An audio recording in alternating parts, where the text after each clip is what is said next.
Eddington is one of the most interesting movies I've seen in a long time, and like much of Ari Aster's other work, it defies easy explanation.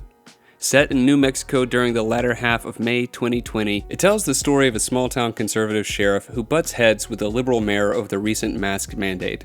But from this humble premise, Ari Aster crafts an intriguing and provocative exploration of human frailty, mimetic narrative confusion, and the uncertain future of technological advancement.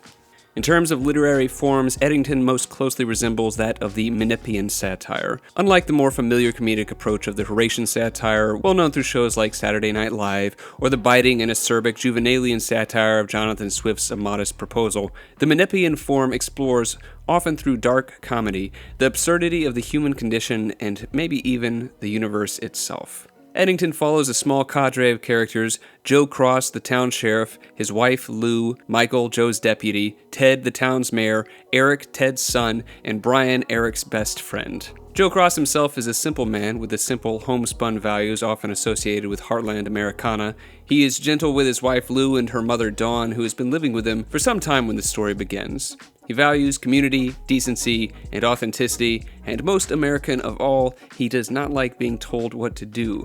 It's revealed early on that Joe wants to start a family, but his wife is hesitant for reasons that are initially unclear.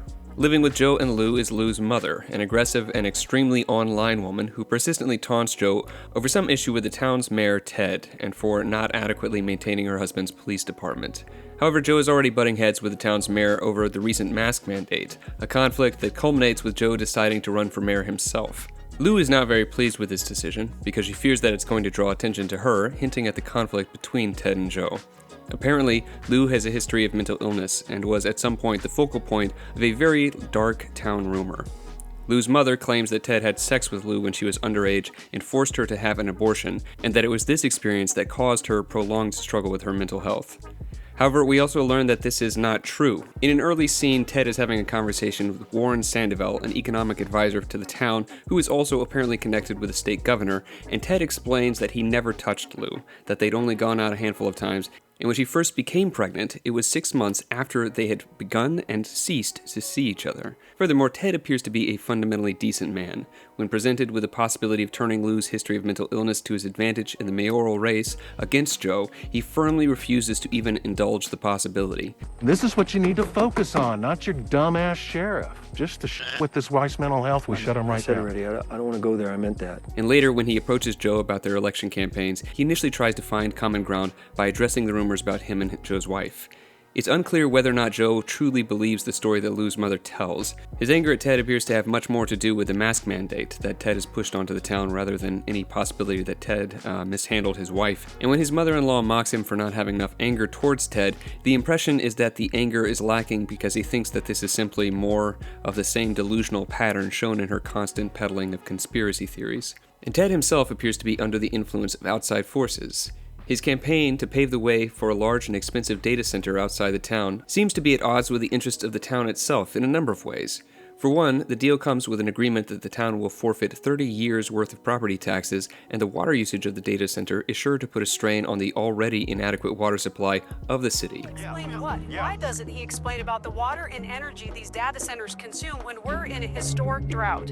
We're always in a drought, and Yes, exactly. we're making up for the energy. Few people seem to know much about this center, but it is alluded to in Ted's campaign posters, which mention a tech-friendly future. The name of the data center is Solid Gold Magikarp. A strange name with an interesting significance. In computer science, a sequence of characters like a word or a name is referred to as a string. And the particular string, Solid Gold Magikarp, has an interesting quality in that for at least a time, it was a glitch token in various LLM GPT models, meaning that it would break the model in interesting ways. For instance, if you were to give the GPT an extremely simple command to simply repeat back a given string, and then fed it the string Solid Gold Magikarp, rather than getting back the expected response, the model might begin acting evasive, or return a different string, or simply begin outputting gibberish. What could Ari Aster have meant by using this name? Obviously, the data center itself has connections with the algorithms that govern the social media platforms that our characters are so involved with, but it also gestures towards the emergence of the large language model AIs that would arrive just a few short years later, and beyond that, something darker still, but more on that later. It's implied that the pressure from the tech center is coming from the governor of New Mexico, who gives Ted an engraved watch as a gift for his cooperation. "That's nice," Ted says as he opens the gift. "Be nicer in person." "Yeah," says Warren. "Well, if you get this through, you can tell her yourself. You'll be taking her office when she goes to Washington." There are a couple of things implied by this exchange. First, we see that the governor treats her appointment over her state as a mere rest stop on her way to Washington. The political life has gone from an act of service to a career with a progression system in which advancing often requires not the diligent and dedicated service towards whatever community has elected you, but playing towards different powerful interests that have very little to do with the health or well-being of those communities. Power centralizes away from the democratic process, and in turn the democratic process becomes a game of horse race politics in which people participate more as a form of entertainment than as the serious wielding of power, responsibility, and ownership over their communal destinies, which of course is the entire point of the democratic design to begin with. There is irony here, but little comedy. Other members of the town's political community are leery of the data center for reasons that they can sometimes scarcely put into words. Is it like like Microsoft or? Not even. It's some random AI or deep learning or some crap.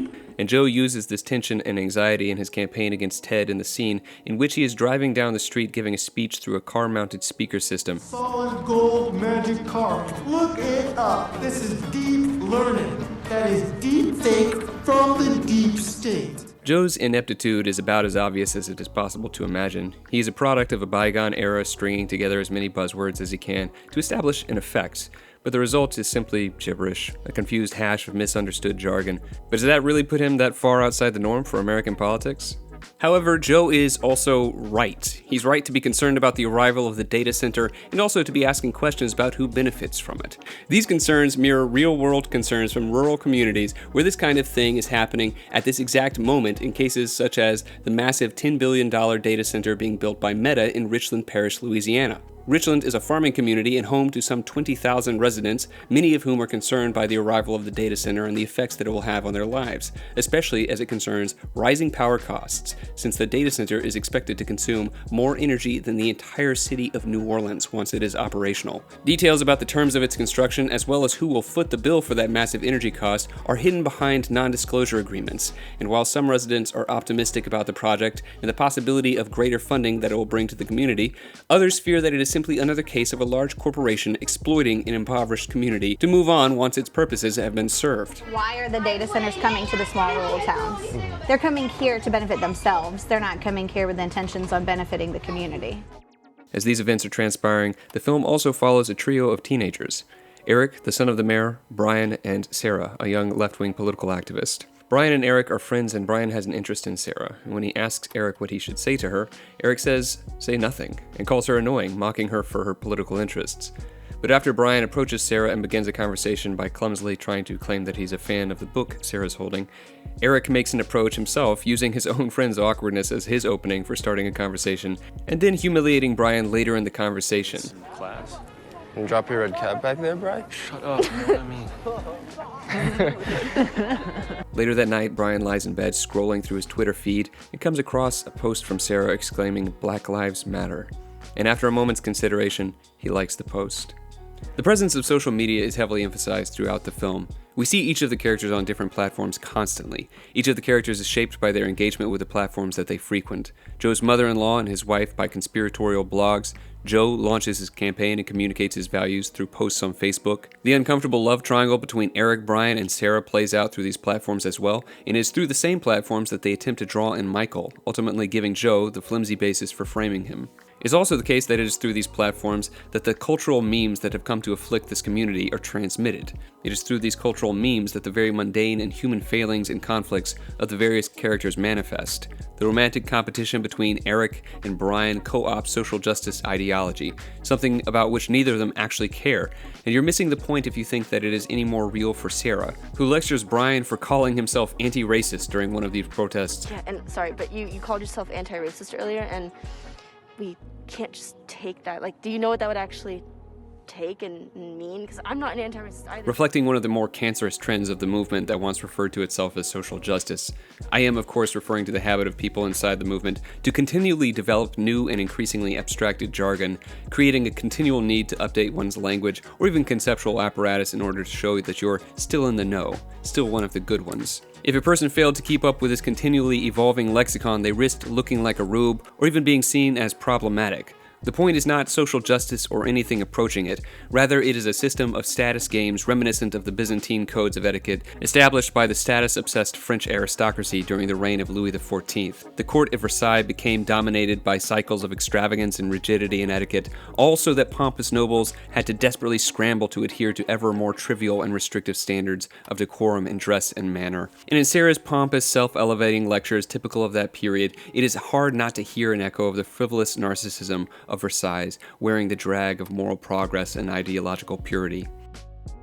Aster also succeeds in capturing the bizarre hyper-reality of this period in which distant events and narratives came to dominate communities which bore little or no connection to the events at the center of those narratives. Does Eddington have a problem with racist cops? Maybe. In the conversation in which Joe promotes Michael to sergeant, Michael reflects on how his own father had at one time been a higher rank than Joe, but had never become sheriff, raising the possibility that race might have been a factor in Joe's promotion past him. But at the same time, Ted's elevation to mayor suggests that if there is such a racial glass ceiling, it is by no means impermeable. Either way, there is certainly no evidence to suggest the kind of brutal racial oppression that Sarah, Brian, and Eric are protesting.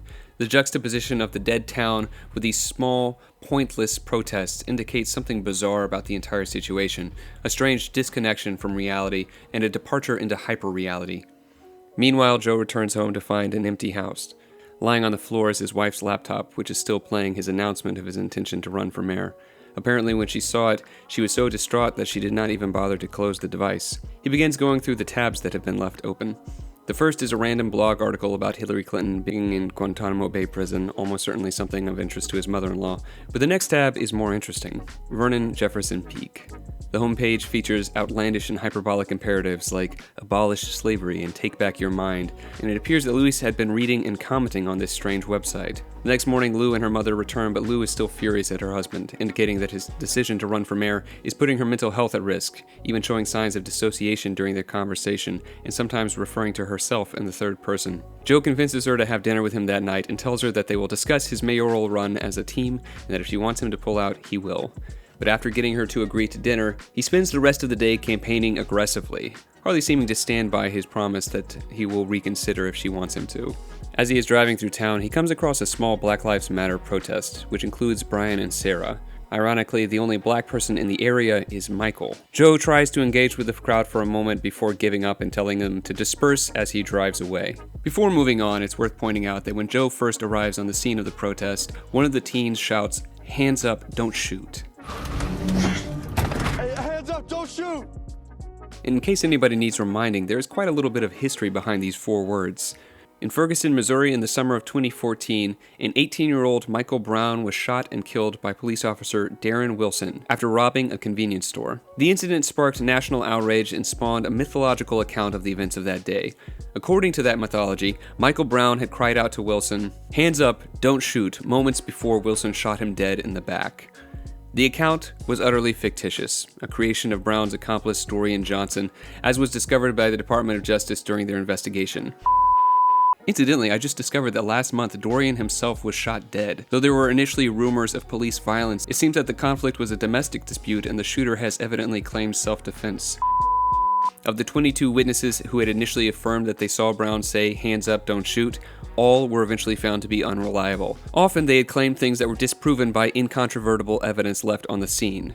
Others eventually admitted that they had lied. Of that group, many of those, when asked why they had lied about what they saw, claimed they just wanted to be part of something. Despite this fact, Hands Up, Don't Shoot lives on as a hyperreal alternate reality in the minds of countless thousands who still believe in this account of Michael Brown's death. And of those thousands or millions, how many originally chose to lend their support to that myth because they too wanted to feel like they were part of something? Ari Aster invokes this strange history through the mouth of some clueless white teen as a means of highlighting the frailty and incompleteness of human understanding, especially when it is preoccupied with events thousands of miles away in which it has no means of verifying independently. BLM, the organization, eventually revealed itself to be about as clear an example of a self-interested scam as something can be, and the presence of massive BLM protests in countries like South Korea testified to something absurd in the way that the political had become an entertainment and identity commodity, played not for its purpose of effective self-governance, but as a way of signaling in-group allegiance to hyper-real digital fandoms.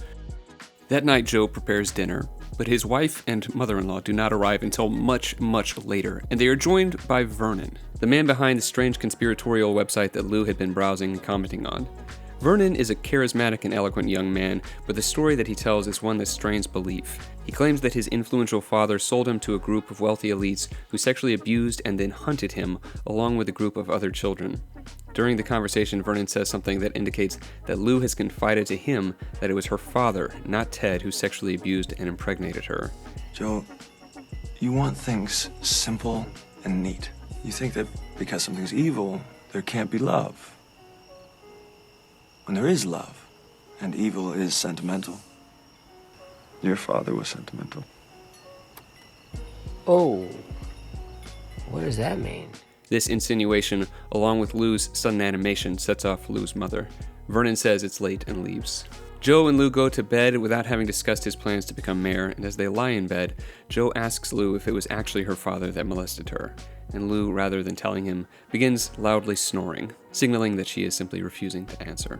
A wall has been constructed between her and her husband. Earlier in the film, it was revealed that Lou makes artwork and Joe has been discreetly buying it through other people as a way of covertly supporting his wife and affirming her artistic efforts. It is sweet the way that he cares for his wife, but he fundamentally does not understand her. He sees her art as some strange quirk of her personality, but has made apparently little effort to appreciate what it is that her work attempts to communicate. When she shows him her latest work, he says he loves it, but can only describe it as weird. That's just an image I had. I don't know. Very weird. I like it. In contrast, when Vernon sees her artwork, he tells her that God is speaking through her. And in spite of himself, Joe laughs, inadvertently revealing his dismissive attitude towards his wife's inner life. I'm sorry. Joe loves his wife, but he is unwilling to descend into the dark and disturbing world of the hurt that was done to her. As Vernon says, Joe wants the world to be simple and neat, and it is likely this psychological need of his that has prevented him from joining his wife in the dark corners where her mind has been trapped, which has in turn led to her inability to be intimate with him or give him the family he desires. The next day, Joe wakes to find out that the BLM protests have become larger and are now beginning to commit property damage. When he arrives at the scene, he engages the crowd, which includes Ted's son this time, and it does not go well. That evening, flustered and off balance from the events of the day and the previous night, Joe gives a rambling, barely coherent speech in which he explicitly accuses Ted of raping Lou. Even his deputy, Guy, who is not exactly the most level-headed member of the department, is clearly taken aback and asks Joe if he's sure that he wants to publish it. Sure. Just don't make me think. Post it. That night, he arrives home to find Lou standing with a packed bag in the driveway, completely emotionally detached. A large van pulls in behind Joe, and Vernon steps out and takes Lou's bag. She leaves with him. Eric, Ted's son, sends Brian a photo of him making out with Sarah, and Brian forwards the message to Michael. I'm not sure if I said this already, but Michael and Sarah had dated previously, and it's clear that Sarah still had some feelings for him, something that has not escaped Brian's notice. The following day, Joe wakes to find that Lou has made a video response to his claims about Ted having assaulted her, in which she states that Ted is innocent, and that the story of his abuse is something that has been fabricated by her mother and Joe. At that moment, Joe receives a call from Guy, who informs him of a noise complaint coming from the mayor's house. Joe, even knowing that it is a provocation, responds to the call anyway.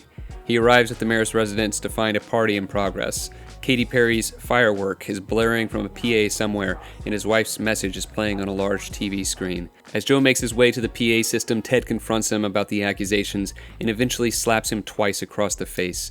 And with this, something inside of Joe snaps. He returns to town, and while driving past Ted's bar, he notices the homeless man from earlier in the movie has broken into the bar and is ranting insanely to himself as he drinks the stock. Joe shoots him dead, and then after closing up the bar, he scrubs the scene of evidence, including taking the man's body and sending it down the river. Afterwards, he returns to Ted's home and shoots both Ted and Eric, and then spray paints social justice rhetoric on the walls. However, in the process, he misses one of the 3 shell casings from his rifle and leaves it at the scene. Afterwards, he turns his phone to airplane mode and travels to a different county to get himself checked for COVID, since convincing the public that there is no risk from the virus is a large part of his campaign. Whatever decency or moral standing Joe might have possessed at the film's start is now totally evaporated. In attempting to prevail over the various pressures that Joe feels on himself, he has now betrayed all of his principles. The remainder of the film documents the fallout of Joe's killing spree and his attempts to dodge the investigation of Butterfly, a detective from the adjacent Native American reservation, in the process framing Michael after Brian alerts him to the Instagram message he sent. The irony, of course, being that Brian, the new racial justice advocate, believes that it is reasonable to conclude that a black police officer would be driven to murder two people simply because he saw his ex-girlfriend with another guy. The irony itself doesn't seem to be lost on Brian either, as he acts ashamed of himself when he's giving the information to the police and tries to keep his face hidden. But this doesn't prevent him from continuing his activism. This further emphasizes the fakeness of these kinds of social media-driven political campaigns that appeal first and foremost to people's innate desire to embed themselves inside of communities, even digital ones, and only much further down the line do they actually impact values themselves. At the film's climax, Joe finds himself in a firefight with a well-armed and well-funded paramilitary group that has been flown into the town by shadowy outside forces and is apparently posing as Antifa. At the end of a lengthy shootout through the empty streets of Eddington, Joe is stabbed in the skull by the last of the mercenaries. But immediately afterwards, Brian emerges, brandishing a gun in one hand while in the other he holds his phone recording as he charges the man, firing, and eventually gunning him down. Joe is rushed to the hospital where, insanely, he manages to survive, but is more or less completely paralyzed. In the film's lengthy epilogue, we see a social media reel showing that Brian, after having gone viral for uploading the clip of him killing a presumed Antifa militant, has crafted himself into a right-wing commentator, a complete diametrical 180 from his previous political stances. He marries a pretty girl and buys a home, forgetting Sarah and all of the social justice concerns that went with her. He now spends his time having conversations with people like the actor James Woods and discussing subjects such as the possibility of Michelle Obama actually being a man. Joe's mother-in-law has somehow become the de facto mayor of the town by positioning herself as Joe's caretaker. We see that not only is she cozy with Warren Sandoval, she has worked with him to complete the establishment of the data center, the thing that Joe had dedicated his campaign to trying to prevent, and has done it in his name, bringing together both Eddington and the Pueblo Reservation to celebrate this development. As Dawn gives her speech at the unveiling of the data center, she's unable to restrain herself from descending into conspiratorial ranting, and we see Michael step forward to record her. After the events of the night on which Joe was paralyzed, his face is now covered in scars, and he no longer wears the youthful enthusiasm that we previously saw there, but the badge on his chest says Sheriff, and he zooms his phone in on Joe. Afterwards, we see Joe returning with Dawn to an expensive new house, where Dawn lives with him along with his permanent live-in nurse, a man with whom Dawn is inexplicably romantically involved. One night, Dawn shows Joe a clip of Vernon, who is giving a speech, and Joe sees that Lou is now happily pregnant, and he begins to moan painfully. After they've gone to bed, we cut to Michael. Like his good looks, his innocence has been lost. Only he has even a partial understanding of the events that occurred on the night that Joe was paralyzed and his partner was killed. But he has come away with the knowledge that the world is a more dangerous place than he had realized, and he trains late into the night practicing his marksmanship in the hopes that he will be ready the next time reality asserts itself as brutally as it did that night. In the final shot, we see the data center screen. Behind it lies the town of Eddington, and through the trick of perspective it seems smaller, dimmer, less important than the data center, as if the town has been itself eclipsed by the arrival of this new force in the world. All along, the data center has been lurking just below the surface of our story, but Ari Aster's decision to fix on it in the final moments of the film suggests a far greater importance. What did he intend by this decision? As stated previously, the name of the center invokes the arrival of AI GPTs, but beyond that, it points to the emergence of general artificial intelligence, and even the possibility of artificial superintelligence, ASI. Earlier this year, the nonprofit research organization AI Futures Project, led by former OpenAI researcher Daniel Kokotajlo,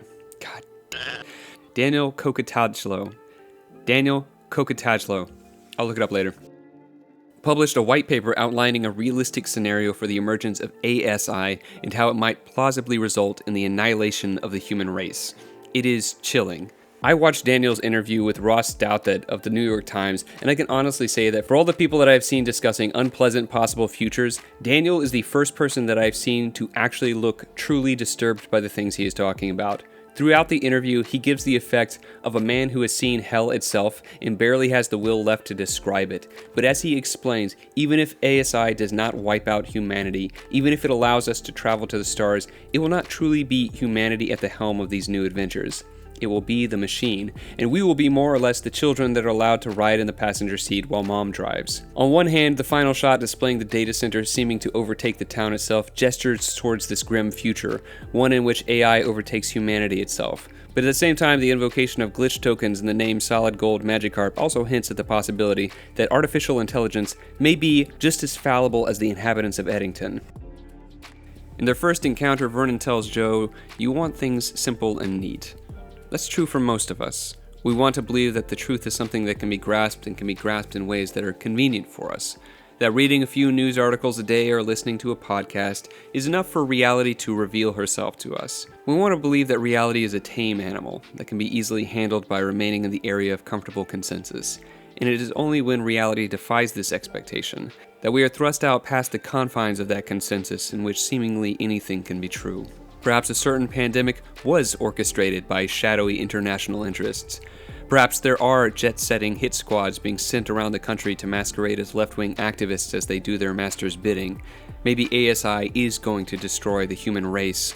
While Ari Aster is unable to resist pushing forward some of his left-wing pieties, for the most part he accomplishes something more significant in revealing what happens when the institutions that we rely on to navigate reality fail.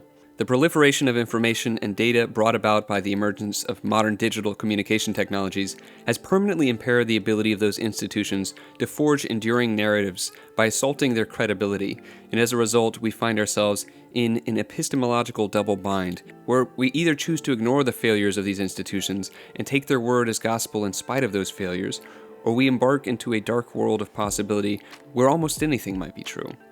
Neither option is terribly appealing, and all the while history moves on without us, shaped by forces of which we are scarcely aware until their consequences rise up out of the mire, looming as massive as a star and seeming as if they were always inevitable.